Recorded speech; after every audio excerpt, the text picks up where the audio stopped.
Hello everyone, this is Kardesh Sagar. I welcome you all to my YouTube channel. आज हमारा second lecture है vehicle kinematics और dynamics का। सो पहला जो लेक्चर था उसके अंदर हमने कुछ टर्म्स सीखे थे। फॉर एग्जांपल ये जो सब्जेक्ट है which is dealing with theory of machine, आपका थियोरी ऑफ मशीन का जो सब्जेक्ट है उसके साथ डील करता है, ठीक है। उसके बाद जो मशीन रहता है that is a combination of various parts, बहुत सारे पार्ट्स रहते हैं, काफ़ी लिंकेजेस रहते हैं जो एक दूसरे के साथ कनेक्टेड होते हैं और उसकी हेल्प से हम क्या करते हैं, वी आर क्रिएटिंग और फैब्रिकेटिंग अ मशीन, जो हम मशीन जो है फैब्रिकेट करते हैं, ठीक है। And what is the main purpose of machine, to have to convert that input energy into some kind of useful energy, आप यूज़फुल वर्क, ठीक है। तो हमें कुछ यूज़फुल वर्क चाहिए रहता है, उसके लिए हमारे पास कुछ इनपुट एनर्जी है, तो उसको रिसीव करेंगे और उसको कन्वर्ट करेंगे या फिर ट्रांसफॉर्म करेंगे, ठीक है। तो पहला पार्ट देखा था काइनेमेटिक लिंक। काइनेमेटिक लिंक क्या था, एक सिंगल कंपोनेंट जो रहेगा किसी भी मशीन का उसको बोलते हैं काइनेमेटिक लिंक, ठीक है। उसकी हमने कैरेक्टरिस्टिक देखी थी कि क्या चीज़ होना चाहिए। For example it should have relative motion with reference to some other part, किसी दूसरे पार्ट के रेफरेंस में वहाँ पे कुछ रिलेटिव मोशन रहना चाहिए। दूसरी एक और चीज़ बोली थी कि that body must be a resistant body, उसको रेजिस्टेंट बॉडी होना चाहिए। तो ये दो चीज़ें जो डिफाइन करती है कि आपका जो भी मशीन पार्ट है वो काइनेमेटिक लिंक या एलिमेंट है या नहीं है, ओके। अगर और उसमें हमने और चीज़ देखी थी टाइप्स ऑफ लिंक, उसके अंदर 3 टाइप्स के लिंक रहते हैं। वन इज़ रिजिड, जिसके अंदर सारे कंपोनेंट जो रहते हैं वो as the name suggest rigid होते हैं, ठीक है। Rigid in the sense that जब भी हम मोशन ट्रांसमिट कर रहे हैं तो वहाँ पे किसी तरह का डिफॉर्मेशन जो होता है वो बहुत स्मॉल अमाउंट में होता है। So we can neglect that deformation और you can see that the deformation is very small, okay. In second type is that fluid link, flexible link. In flexible link what is happening that your part is flexible in nature, ठीक है। आपका जो भी part है machine part वो flexible nature में है, तो वहाँ पे वो पार्टली डिफॉर्म हो रहा है और उसके वजह से हमारा जो भी मोशन है वो ट्रांसमिट हो रहा है, तो आपका ट्रांसमिशन में कोई फ़र्क नहीं पड़ेगा, ठीक है। बट जो आपका जो भी कंपोनेंट है उसमें आपको फ्लेक्सिबिलिटी दिखेगी और डैट विल पार्टली डिफॉर्म, वो थोड़ा सा डिफॉर्म होगा, ठीक है। बेल्ट ड्राइव और चेन ड्राइव, इसके अलावा वायर ड्राइव रहता है, रोप ड्राइव रहता है, that are flexible links. Third one is the fluid link. Fluid link में एज द नेम सजेस्ट वहाँ पे fluid as a link use होता है, that is use for transmitting the motion और ट्रांसमिटिंग पावर। तो power और force के लिए हम क्या यूज़ कर रहे हैं, फ्लूइड एज अ ऑयल या गैसेस को यूज़ करते हैं। तो न्यूमेटिक सिस्टम और हाइड्रोलिक सिस्टम सारे जो है that are fluid links, okay. तो 3 तरह के लिंक रहते हैं, ठीक है। ये हमने देखा था। इसके अलावा हमने देखा था स्ट्रक्चर और मशीन के अंदर डिफरेंस क्या है, ओके। तो both are made of different members, ठीक है। मशीन्स के अंदर भी मेंबर रहेंगे या पार्ट्स रहेंगे, स्ट्रक्चर के अंदर भी रहेंगे, मगर मेन डिफरेंस क्या है कि स्ट्रक्चर में कोई रिलेटिव मोशन नहीं रहते, जो भी मेंबर रहते हैं उसके बीच में कोई रिलेटिव मोशन नहीं है, यानी एक दूसरे के रेफरेंस में वहाँ पे कोई मूवमेंट आपको देखने को नहीं मिलती। और आप मशीन की बात करेंगे there will be some kind of relative motion, तो रिलेटिव मोशन रहेगा तो हम बोलेंगे मशीन, और नहीं रहा तो बोलेंगे स्ट्रक्चर। फॉर एग्जांपल आप ब्रिज देखो तो ब्रिज में मेंबर टू मेंबर कोई रिलेटिव मोशन नहीं है, okay. So this are the main difference. दूसरी चीज़ कि मशीन जो मेंबर रहता है, मशीन मेंबर का मेन जो काम रहता है तो transmit the motion as well as power, ठीक है। जो भी फोर्सेज आ रहे हैं उसको ट्रांसमिट करेंगे, जो मोशन आ रही है उसको ट्रांसमिट करेंगे, तो that is use for converting into some useful work, ठीक है। स्ट्रक्चर के अंदर मेन चीज़ जो है कि that will member will transmit only forces, जो भी फोर्सेस ऊपर आ रहे हैं, ठीक है, वो फाउंडेशन पे या जो भी सपोर्टिंग स्ट्रक्चर उसके ऊपर वो फोर्सेस को ट्रांसमिट करेंगे। They will not transmit the motion और power, they will transmit only forces. तो ये मेन डिफरेंस है, ओके। अगेन आगे बढ़ते हैं, यहाँ पे सेकेंड टर्म है, ठीक है, दैट इज़ काइनेमेटिक पेयर, जहाँ से हमें स्टार्ट करना है। काइनेमेटिक पेयर की बात करते हैं। Kinematic pair as the name suggest pair which means 2 parts, okay. So 2 parts are connected or are in contact with each other in such a way that there will be some kind of relative motion, तो एक member के reference में दूसरे member का कोई type का motion मिलेगा, okay. एक कंपोनेंट है आपके पास, दूसरा कंपोनेंट उसके साथ कनेक्टेड है या कांटेक्ट में है और उन दोनों के बीच में कुछ रिलेटिव मोशन है, then that will form a pair, ठीक है। उससे एक पेयर बनेगा, ठीक है। 2 कंपोनेंट के वजह से एक पेयर बनेगा, ठीक है। वो पेयर जो बनेगा उसका मेन रीज़न क्या रहेगा कि उनका कनेक्शन ही इसी तरह से रहेगा कि वहाँ पे एक के रेफरेंस में दूसरे का कुछ मूवमेंट आ रहा है, ठीक है। वो मूवमेंट या मोशन जो है कौन से तरह का आ सकता है तो वो भी हम देखने वाले हैं। जैसे सक्सेसफुली कंस्ट्रेंट मोशन आ सकता है, ठीक है, या फिर इनकम्प्लीटली कंस्ट्रेंट मोशन आ सकता है या कम्प्लीटली कंस्ट्रेंट मोशन आ सकता है। तो वो डिपेंड करता है कि किस तरह का आपने कनेक्शन बनाया है, उसके ऊपर डिपेंड करेगा। ठीक है, तो आप मेन चीज़ याद रखिए, काइनेमेटिक पेयर मतलब दो लिंक को कनेक्ट किया गया है या कॉन्टैक्ट में लाया गया है एक इसी तरह से कि आपको एक रिलेटिव मोशन वहाँ पे मिले। ठीक है, तो यहाँ पे देखो टाइप्स ऑफ मोशन देख लेते हैं। वहाँ पे आपको 3 टाइप्स के मोशन है हमारे पास। Constraint motion, constraint motion means we are constraining the motion in a predefined वे।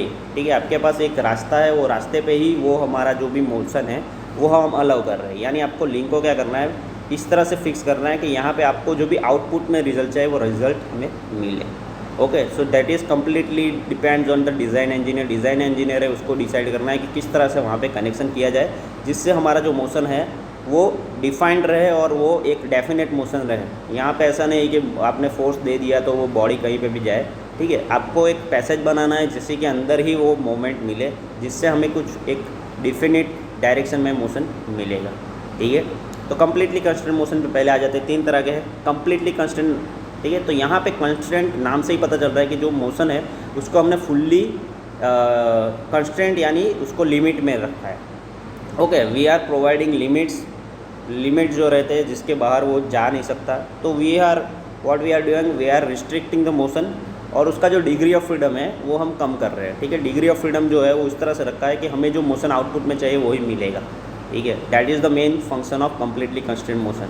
तो पहला देखिए, when the motion between pair is limited to definite direction irrespective of the direction of a force applied, then the motion is said to be completely constrained motion। तो देखिए पहला क्या बोल रहे हैं कि आपके पास जो मोशन है पैर के बीच में, यानी 2 कंपोनेंट को आपने कनेक्ट किया हुआ और एक पैर बना हुआ है, तो जो मोशन है पैर का वो एक ही डायरेक्शन में है, डेफिनेट डायरेक्शन में है। आप फोर्स किसी भी तरह से लगाओ। ठीक है, आपने फोर्स पहले पुश टाइप फोर्स लगाया फिर पुल टाइप फोर्स लगाया, ठीक है, उससे कोई फ़र्क नहीं पड़ेगा। Irrespective of that force the relative motion और motion will be in the same direction. आपका एक ही डायरेक्शन में वो मोशन आपको मिलेगा, तो उसको बोलते हैं completely constraint motion. Okay, that is called completely constraint motion. तो यहाँ पे देखो एक एग्जांपल से समझ लेते हैं। ठीक है, कि आपको यहाँ पे सिलेंडर दिख रहा है। ठीक है, सिलेंडर के साथ पिस्टन जुड़ा हुआ है और यहाँ पे ये जो पूरा मैकेनिज्म है उसके अंदर मेन चीज़ है कि आपका रोटरी मोशन है। यहाँ पे आप क्रैंक को रोटरी मोशन देते हो, then you will get the linear motion of piston at this end. ठीक है, यहाँ पे सिलेंडर पिस्टन मैकेनिज्म में आपको रेसिप्रोकेटिंग मोशन मिलेगी। तो रेसिप्रोकेटिंग मोशन मिल रही है। ठीक है, आपने क्रैंक को रोटरी मोशन दिया तो रोटरी मोशन को रेसिप्रोकेटिंग मोशन में कन्वर्ट करेगा, या फिर आप यहाँ पे रेसिप्रोकेटिंग मोशन दो तो यहाँ पे आपको रोटरी मोशन मिलेगा। ओके, रेसिप्रोकेटिंग मोशन से आप रोटरी भी पा सकते हो या फिर रोटरी से reciprocating, that is depends on application आप कहाँ पे यूज़ कर रहे हो उसके ऊपर डिपेंड करता है। चलो मान लेते हैं कि यहाँ पे हम रेसिप्रोकेटिंग मोशन दे रहे हैं, उसके वजह से यहाँ पे रोटरी मोशन मिल रहा है। ठीक है, तो यहाँ पे आप देखो पहले स्टार्टिंग में आप फोर्स लगा रहे हो ये डायरेक्शन में, पॉजिटिव डायरेक्शन में, piston is moving in a right direction, तो आपका राइट डायरेक्शन में पिस्टन जाएगा और उसके बाद लेफ्ट डायरेक्शन में जाएगा। ठीक है, तो ये पिस्टन की राइट या लेफ्ट मोशन से यहाँ पे क्रैंक के रोटरी मोशन में कोई फ़र्क नहीं पड़ेगा, वो रोटेट एक ही डायरेक्शन में करेगा। ओके, तो irrespective of direction of force the crank having a definite direction of motion. तो यहाँ पे आपको क्रैंक को एक ही मोशन मिलने वाला है, आप फोर्स कहीं पे भी लगा लो, पिस्टन को राइट डायरेक्शन में घुमाओ या लेफ्ट डायरेक्शन में घुमाओ। ठीक है, तो that is called completely constant motion. तो यहाँ पे देखो मेन चीज़ क्या है, डिग्री ऑफ फ्रीडम एक ही है। डिग्री ऑफ फ्रीडम मतलब क्या? ठीक है, कि आपकी बॉडी कितनी डायरेक्शन में जा सकती है। ठीक है, फॉर एग्जांपल आपका यहाँ पे एक रोटेट जो आपका क्रैंक है डैट कैन ओनली रोटेट, ये एक ही डायरेक्शन है। यहाँ पे आपका जो सिलेंडर है only reciprocate, it can only reciprocate. आपका पिस्टन यहाँ पे रेसिप्रोकेट ही कर सकता है सिलेंडर के अंदर, वो रोटेट नहीं कर सकता। ओके, अगर रोटेट कर सकता तो यहाँ पे 2 डिग्री ऑफ फ्रीडम हो जाता है, मगर यहाँ पे हमारे पास 1 डिग्री ऑफ फ्रीडम है। तो जितने भी मैकेनिज्म है जिसके अंदर 1 डिग्री ऑफ फ्रीडम है उसको हम बोलेंगे कम्प्लीटली कंस्ट्रेंट मोशन। ठीक है, तो कम्प्लीटली कंस्ट्रेंट मोशन समझ लिए जिसके अंदर 1 डिग्री ऑफ फ्रीडम रहता है, या फिर आपने जो मोशन है वो ओनली 1 डायरेक्शन में या डेफिनेट डायरेक्शन में अवेलेबल है और दूसरी कोई मूवमेंट हम अलाउ नहीं कर रहे। ओके, दूसरा देख लेते। तो देखो यहाँ पे एक और एग्जांपल है।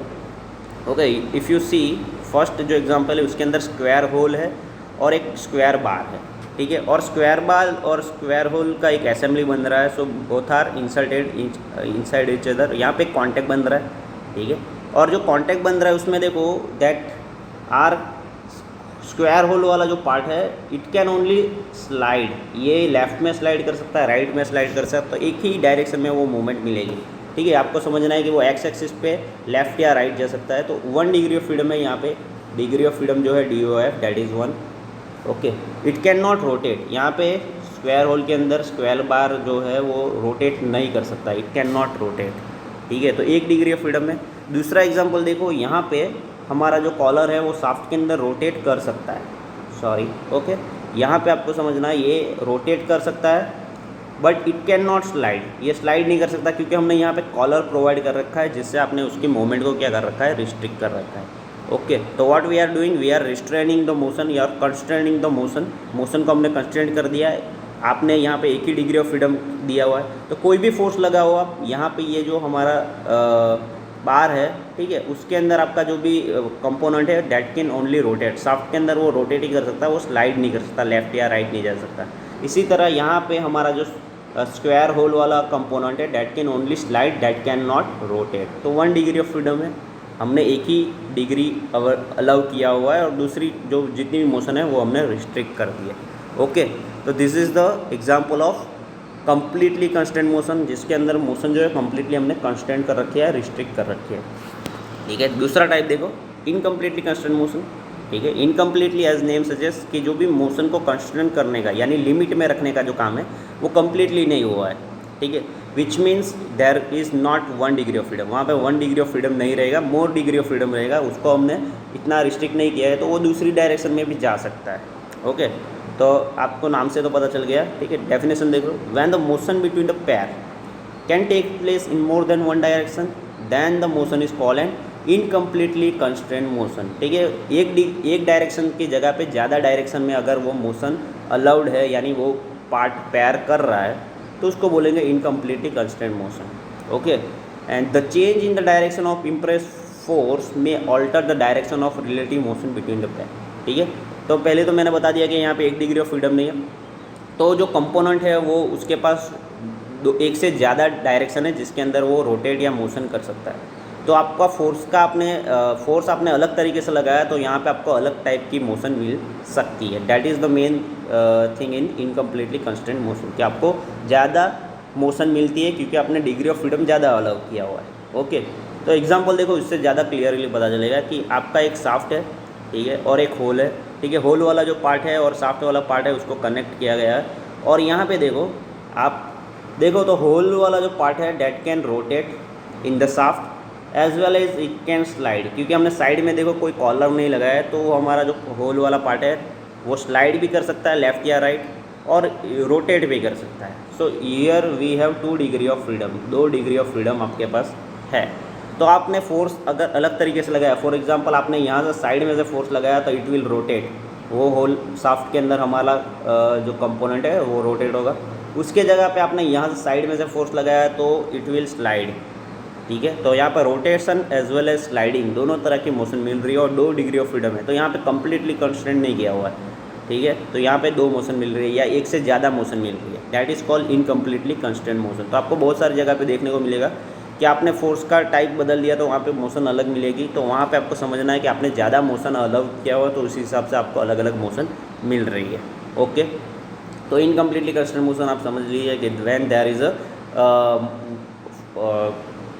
Degree of freedom which is more than 1, और you can say that it have motion in more than 1 direction, एक डायरेक्शन से ज़्यादा आपको मोशन अगर मिल रही है तो उसको बोलेंगे इनकम्प्लीटली कंस्ट्रेंट मोशन। अभी नेक्स्ट देखते हैं सक्सेसफुली कंस्ट्रेंट मोशन। ठीक है, अगेन इसके नाम से पता चलेगा सक्सेसफुली, विच मीन्स हमने यहाँ पे कुछ एफर्ट डाल के इसको सक्सेसफुली कंस्ट्रेंट किया हुआ है, यानी आपने कुछ लिमिट डाला हुआ है। ठीक है, वहाँ पे लिमिट नहीं था मगर हमने किसी तरह से इसको लिमिट में लाया गया। Okay, what we are doing, we are restraining motion और कंस्ट्रेनिंग मोशन, और हम क्या बना रहे, एक लिमिट बना रहे, वो लिमिट के अंदर ही मोशन रहना चाहिए। तो पहले में हमारे पास लिमिट में मोशन था, उसके बाद हमने थोड़ा उसको फ्रीडम दिया तो वहाँ पे 2 डिग्री ऑफ फ्रीडम या मोर number of degree of freedom, यानी ज़्यादा डायरेक्शन में वो मूव कर सके, ऐसा बनाया। अभी तीसरे में यहाँ पे हमें कुछ एक्स्ट्रा एफर्ट डालने पड़ेंगे जिसके वजह से ये मोशन कंस्टेंट यानी लिमिट में आएगा। ठीक है, तो when the motion between the 2 elements forming a pair is such that constraint motion is not completed by itself but by some other means, then the motion is said to be a successfully constant motion. ठीक है, तो इसमें क्या कह रहे हैं कि जो कनेक्शन बन रहा है दो कंपोनेंट के बीच, क्योंकि ये पेयर है तो यहाँ पे दो पार्ट्स रहेंगे, दो पार्ट्स के बीच में कनेक्शन जो है वो खुद से एक कंप्लीटेड नहीं है। ठीक है, खुद से ऐसा नहीं बना हुआ है कि वो कांस्टेंट मोशन रहे, वहाँ पे लिमिट बने। ठीक है, कुछ एक्स्ट्रा डाल के हमें उसको मोशन को कंस्टेंट बनाना पड़ रहा है। So what we have to do, we have to give some extra kind of mechanism, या आपको कुछ एक्स्ट्रा पार्ट डाल के उसको कंस्टेंट यानी लिमिट में लाना पड़ेगा।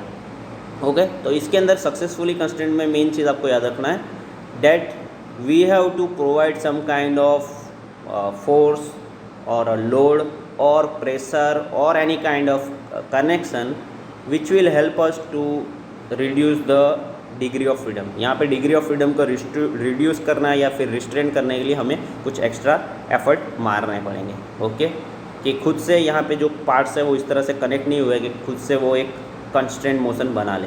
ओके, तो यहाँ पे एग्जांपल देखो, यहाँ पे आपको फुट स्टेप बेयरिंग दिख रहा होगा और इसके अंदर आपको एक शाफ्ट दिख रहा है। ओके, एंड यहाँ पे देखो कोई कनेक्शन नहीं किया गया है कि आपका जो शाफ्ट है वो फुट स्टेयरिंग के अंदर रोटेट होगा। Okay, there will be some rotational motion. ठीक है, बट वो रोटेशनल मोशन के अलावा हमने कोई कंस्टेंट नहीं डाला हुआ है, तो यहाँ पे हमारा शाफ्ट जो है ऊपर नीचे भी स्लाइड भी कर सकता है। तो there is 2 degree of freedom, it can rotate as well as it can slide. ठीक है, तो स्लाइड होगा तो मेन चीज़ प्रॉब्लम यहाँ पे हो सकता है कि आपका जो शाफ्ट है डेट वो ऊपर आके यहाँ से बेयरिंग से निकल जाएगा। सो वी नीड रिस्ट्रेंट, यहाँ पे बेयरिंग के अंदर शाफ्ट रहना चाहिए। तो by means of load we are preventing that motion. हम क्या कर रहे हैं, ऊपर से एक लोड दे रहे हैं। ठीक है, लोड देने से क्या हो जाएगा कि आपका जो वर्टिकल मोमेंट है यहाँ पे, ओके, ये जो वर्टिकल मोमेंट है वो रिस्ट्रिक्ट हो जाएगा, वो ऊपर नीचे नहीं जाएगा, उसके जगह पे क्या होगा, it will only rotate. Okay, और अगर आप दूसरा एग्जांपल देखना चाहे तो उसके अंदर आप देखो कि आपने सिलेंडर है, सिलेंडर के अंदर पिस्टन जो है वो रेसिप्रोकेट हो रहा है। ठीक है, रेसिप्रोकेट हो रहा है तो हम क्या कर रहे हैं कि यहाँ पे एक स्प्रिंग कनेक्शन बना रहे हैं। स्प्रिंग कनेक्शन से क्या हो जाएगा कि हम फोर्स जैसे ही छोड़ देंगे वो स्प्रिंग के वजह से हमारा जो पिस्टन है वो ये डायरेक्शन में वापस आ जाएगा। तो जब फोर्स लग रहा होगा तो पिस्टन ये डायरेक्शन में स्लाइड होगा, फिर वापस रिटर्न जाने के लिए हम स्प्रिंग लगा देंगे। तो इससे क्या हो जाएगा कि इट विल रिटर्न टू इस ओरिजिनल पोजीशन में रिटर्न हो जाएगा। और हमने क्या किया है कि उसके लिए हमने स्प्रिंग लगाया है, तो स्प्रिंग के अंदर कुछ एनर्जी स्टोर हो जाएगी और उसके वजह से हमारा मोशन जो है कांस्टेंट मोशन में आएगा। ठीक है, तो इस तरह से आपको काफ़ी जगह पे देखने को मिल सकता है प्रेशर या फोर्स या लोड या स्प्रिंग की हेल्प से हम मोशन को कांस्टेंट कर देते हैं, तो उसको बोलते हैं सक्सेसफुली कांस्टेंट मोशन। ओके, तो ये हमारा सक्सेसफुली कांस्टेंट मोशन है। अभी आगे बढ़ते हैं। ठीक है, काइनेमेटिक पेयर पढ़ रहे थे, where 2 various parts which are connected और are in contact with each other. ठीक है, and there is some relative motion between each other, तो उसको बोलते हैं काइनेमेटिक पेयर। तो काइनेमेटिक पेयर में 2 पार्ट्स है, अभी उसकी क्लासिफिकेशन देख लेते हैं, थोड़ा स्पीड में जाएंगे। ठीक है, पहला देखिए स्लाइडिंग पेयर। ये यहाँ पे आप देखो according to the type of relative motion between the 2 elements, आपके 2 एलिमेंट्स के बीच में किस तरह की मोशन आपको देखने को मिल रही है उसके आधार पर यहाँ पे हमने क्लासिफिकेशन किया हुआ है। ओके, तो रिलेटिव मोशन कौन कौन सी टाइप की हो सकती है। फॉर एग्जांपल देखो यहाँ पे लेफ्ट में आपको दिख रहा होगा एक सिलेंडर है, उसके अंदर पिस्टन जो आपका ग्रीन कलर का पार्ट है, piston is sliding inside the cylinder. Cylinder जो है वो स्टेशनरी है, वो मूव नहीं कर रहा है, मगर उसके रेफरेंस में आपका पिस्टन जो है वो उसके अंदर स्लाइड हो रहा है, तो उसको बोलेंगे sliding pair. So when the 2 elements of a pair are connected in such a way that one only slide relative to other part, दूसरे के रेफरेंस में पहला पार्ट अगर स्लाइड करेगा तो उसको बोलेंगे स्लाइडिंग पेयर। ओके, उस तरह से कनेक्शन किया गया है। उसी तरह आप देखो सेकंड जो फिगर है उसके अंदर देखो शेपर के अंदर आपका जो ऊपर का पार्ट है उसको बोलते हैं रैम, जो स्लाइड हो रहा है। तो RAM is sliding in a guideway, guideway के अंदर वो स्लाइड कर रहा है। तो यहाँ पे जो गाइडवे है which is stationary but the ram is moving and sliding, तो यहाँ पे कौन सा पेयर बनेगा, स्लाइडिंग पेयर। तो स्लाइडिंग पेयर आपको काफ़ी जगह पे देखने को मिलेगा, जैसे आप टेल स्टॉक देखोगे लेथ बेड के ऊपर जो गाइडवेज के अंदर टेल स्टॉक स्लाइड कर सकता है, तो वो वहाँ पे आपको स्लाइडिंग मैकेनिज्म देखने को मिल जाएगी। ठीक है, तो स्लाइडिंग मैकेनिज्म में समझना है एक पार्ट के रेफरेंस में दूसरा कंपोनेंट जो है वो स्लाइड कर रहा है। ठीक है, नाम से ही पता चल रहा है। सेकंड देखिए टर्निंग पेयर। टर्निंग पेयर नाम से ही पता चल रहा है कि यहाँ पे कोई टर्निंग मोशन आ रहा है। तो टर्निंग मोशन के अंदर बात करें, टर्निंग मतलब एक रोटेशन है, एक एक्सिस के रेफरेंस में दूसरा उसके ऊपर रोटेट हो रहा है, रिवॉल्व हो रहा है या टर्न हो रहा है, आप ऐसा कह सकते हैं। ठीक है। पहला देखो फिगर, तो इसके अंदर देखो आपका जो शाफ्ट है, शाफ्ट का जो एक्सिस है उसके रेफरेंस में आपका जो दूसरा कंपोनेंट है विच इज़ रोटेटिंग, तो यहाँ पे टर्निंग मोमेंट मिल रहा है, तो यहाँ पे टर्निंग पेयर बनेगा। तो definition suggest that when two elements of a pair are connected in such a way that one component is turning about axis of second component and that is called turning pair. ठीक है, ये आपको काफ़ी rotating component में या जो भी जहाँ पे भी रोटरी मोशन है वहाँ पे आपको टर्निंग पेयर देखने को मिलेगा। सेकंड लिंकेज देखो 4 बार चेन मैकेनिज्म है, उसके अंदर भी आपको दिख रहा होगा कि आपका जो कंपोनेंट है which is rotating with reference to one fixed link, आपको फिक्स्ड लिंक नीचे दिख रहा होगा। ठीक है, फिक्स्ड लिंक के रेफरेंस में यहाँ पे एक रोटेशनल मोमेंट, टर्निंग मोमेंट मिल रही है, तो इसको टर्निंग पेयर कहेंगे। ठीक है, नेक्स्ट देखते हैं अकॉर्डिंग टू द टाइप्स और relative motion between the elements. ठीक है, इसके अंदर देखो रोलिंग पेयर, रोलिंग पेयर में अंदर क्या है, मेन चीज़ है कि व्हेन वन एलिमेंट और is roll over another fixed link, आपका एक लिंक फिक्स्ड है और उसके ऊपर दूसरा जो भी कंपोनेंट है वो रोल कर रहा है। ठीक है, तो उसको बोलेंगे रोलिंग। ठीक है, फॉर एग्जांपल आप देखो बैरिंग के अंदर देखो आपका जो भी फिक्स लिंक है, आपका स्टेशनरी एक लिंक है।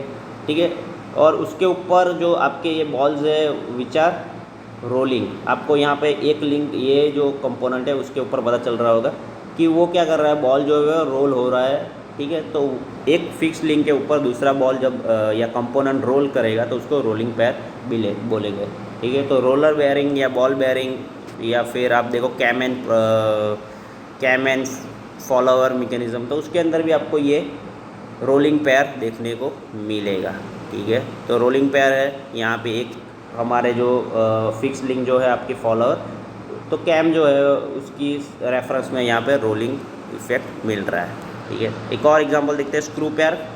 ठीक है, स्क्रू नाम से ही पता चल रहा है कि स्क्रू में नट और स्क्रू के बीच में जो रिलेशन बनता है उसी तरह से यहाँ पे एक रिलेशन बनेगा और यहाँ पे जो कनेक्शन होगा तो यहाँ पे आपको टर्न मोशन मिलेगा। ठीक है, टर्निंग मोशन यहाँ पे देखो आप, टर्निंग मोमेंट यानी टर्निंग पेयर और स्क्रू पेयर में मेन डिफरेंस क्या है कि जो आपका कंपोनेंट है विच आपकी एक्सिस के रेफरेंस में देखें तो इट विल रोटेट, और रेफरेंस के देखें तो यहाँ पे स्लाइडिंग मोशन। ठीक है, sliding as well as rotating, इस तरह की एक कनेक्शन बनता है और उसके वजह से जो पैर बनेगा उसको बोलेंगे स्क्रू पेयर। तो आप लोगों को लेथ मशीन में आपका लीड स्क्रू रहता है और हाफ नट रहता है, तो उन दोनों के बीच में जो कनेक्शन है दैट इज स्क्रू पेयर। ठीक है, तो स्क्रू पेयर भी आपको काफ़ी जगह पे देखने को मिलेगा। So you have to remember that one element is turn about other by screw thread, screw thread की मदद से अगर एक एलिमेंट जो है वो टर्न करेगा तो उसको बोलेंगे screw pair. Okay, again next example spherical pair. Spherical pair में डिग्री ऑफ फ्रीडम ज़्यादा है। Okay, it can rotate, it can swivel, तो यहाँ पे स्विवेल एक इफेक्ट मिलती है। ठीक है, तो इफ़ यू सी ये यहाँ पे आपको फिगर के अंदर दिख रहा होगा that it the component can rotate as well as it can turn about multiple axis. Okay, degree of freedom जो है वो ज़्यादा है। Okay, spherical pair when two elements of a pair are connected in such a way that one element turn or swivel about the other fixed element, तो यहाँ पे turn भी करेगा और स्विवेल भी करेगा। ऐसा अगर आप कॉन्टेक्ट बना लेते हो तो वो जो पेयर बनेगा that is called spherical pair. ठीक है, जैसा इसका बेस्ट एग्जांपल आप देखो तो आप जो आपकी गाड़ी रहती है कार, तो कार पहले की कार की अटैचमेंट में जो मैकेनिज्म एडेड रहता था for adjusting mirror, so in that you are using that joystick to adjust the mirror of the car. तो कार का मिरर एडजस्ट करने के लिए हम इस तरह का स्फेरिकल पेयर यूज़ करते थे। ठीक है, you can see this kind of spherical pair in joystick. ठीक है, आप जो गेम खेलते हैं उसके अंदर जो जॉयस्टिक रहता है in that we are using spherical pair. तो by the use of lever you are controlling the whatever the player in the game. तो गेम के अंदर का प्लेयर कंट्रोल करने के लिए जॉयस्टिक जो यूज़ होता है उसके अंदर भी स्फेरिकल पेयर आपको देखने को मिलेगा। ठीक है, तो डिग्री ऑफ फ्रीडम ज़्यादा है, इसमें रोटेट हो रहा है एज वेल एज स्विवेल हो रहा है, दोनों के बीच में इस तरह की मोशन मिल रही है। ठीक है, तो ये रिलेटिव मोशन बिटवीन एलिमेंट्स है, एलिमेंट्स के बीच में किस तरह का मोशन है उसके ऊपर क्लासिफिकेशन है। दूसरा क्लासिफिकेशन देखो किस तरह का कॉन्टैक्ट बनता है उसके ऊपर है।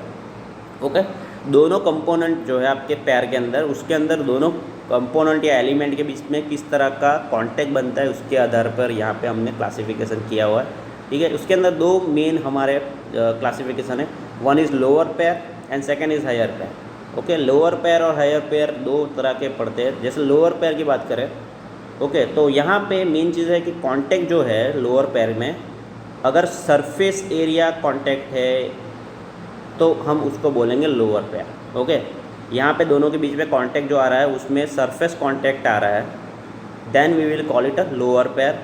ठीक है। फॉर एग्जांपल आप देखो यहाँ पे सिलेंडर और पिस्टन हमारे उसके बीच में आप देखो, तो आपका जो सिलेंडर रहता है which is cylindrical in shape, और आपका पिस्टन जो है वो भी सिलेंडर के शेप में ही है। तो यहाँ पे एरिया ऑफ कांटेक्ट जो है विच इज़ एरिया कांटेक्ट। ठीक है, यहाँ पे कांटेक्ट एरिया जो आ रहा है वो एरिया कांटेक्ट या सरफेस कांटेक्ट आ रहा है। स्लाइडिंग के वक्त यहाँ पे उसका सरफेस कांटेक्ट में आ रहा है, तो which will come inter under lower pair, lower pair के अंदर वो आ जाएगा। ठीक है। अगेन आप दूसरे एग्जांपल में भी देखो तो यहाँ पे आपका जो शाफ्ट है, ठीक है, तो उसके पूरा सरकमफरेंस जो है शाफ्ट का वो आपका कांटेक्ट में आएगा। ठीक है, तो आपका शाफ्ट जो है वो कांटेक्ट में आएगा। तो यहाँ पे आपको समझना है कि ये कौन सा पेयर है, लोअर पेयर है। ठीक है, यहाँ पे ये पूरा पार्ट जो है वो कांटेक्ट में आएगा, सिलिंड्रिकल सरफेस जो है वो पूरा कांटेक्ट में आएगा।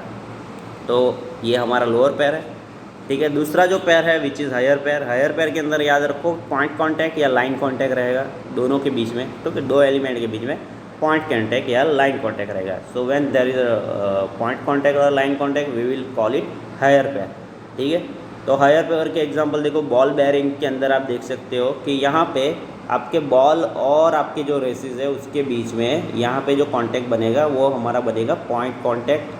ठीक है, पॉइंट कांटेक्ट बनेगा या कांटेक्ट एरिया जो रहेगा वो पॉइंट पे आएगा, तो उसको बोलेंगे हम पॉइंट कांटेक्ट यानी हायर पेयर।